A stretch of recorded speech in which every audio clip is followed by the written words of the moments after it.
సహాయార్థం మరి దుప్పట్లు పంపిణీ చేయడానికి వచ్చింది. వారిని మనస్ఫూర్తిగా అభినందిస్తున్నాను. అయితే శివరాత్రి వరకు చలి ఉంటుంది, మన దుప్పట్లు బాగా ఉపయోగపడతాయి. శివరాత్రి వరకు, సంక్రాంతి నుంచి శివరాత్రి వరకు కొంచెం ఎండలు పెరిగినా కూడా చలి అయితే ఉంటుంది, మీరేం బాధపడాల్సిన అవసరం లేదు, దుప్పట్లు కప్పుకోవచ్చు.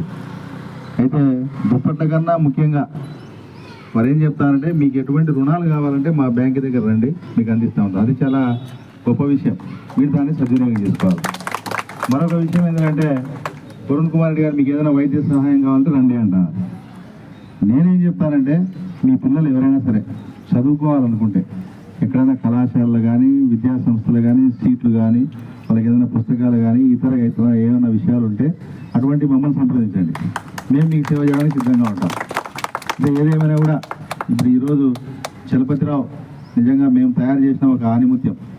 మరి ఈరోజు ఈ దివ్యాంగ సమూహానికి చలపతిరావు ఒక నాయకుడిగా ఉండి మరి మమ్మల్ని అందరినీ అనుసంధానం చేసి సమన్వయం చేసి మీ అందరికీ సేవలు అందిస్తున్నారు. చలపతిరావుకు, అఫ్జల్కు మీరు మరీ ముఖ్యంగా రుణపడి ఉన్నారు. ఏదేమైనా కూడా ఈరోజు చేసేటువంటి ఈ సహాయం, కెనరా బ్యాంక్ సహాయం, కెనరా బ్యాంక్ సహాయం కూడా మీ అందరూ కూడా ఈ సహాయాన్ని పొందుతున్నందుకు వారికి మనస్ఫూర్తిగా మీరు కృతజ్ఞత తెలపాలా. ఎందుకంటే వారు ముందుకు వచ్చి మీ పట్ల సహాయార్థం దుప్పట్లు అనేటువంటిది ఒక చిన్న అంశమే కావచ్చు, కానీ వాళ్ళు చెప్పేదంటే మీ జీవితం నిలబడడానికి కావాల్సినటువంటి ఆ రుణం మీకు అందించి మీ రుణం తీర్చుకుంటామని చెప్తా ఉన్నారు. బట్ అది గొప్ప విషయంగా భావిస్తూ మీ అందరికీ ధన్యవాదాలు.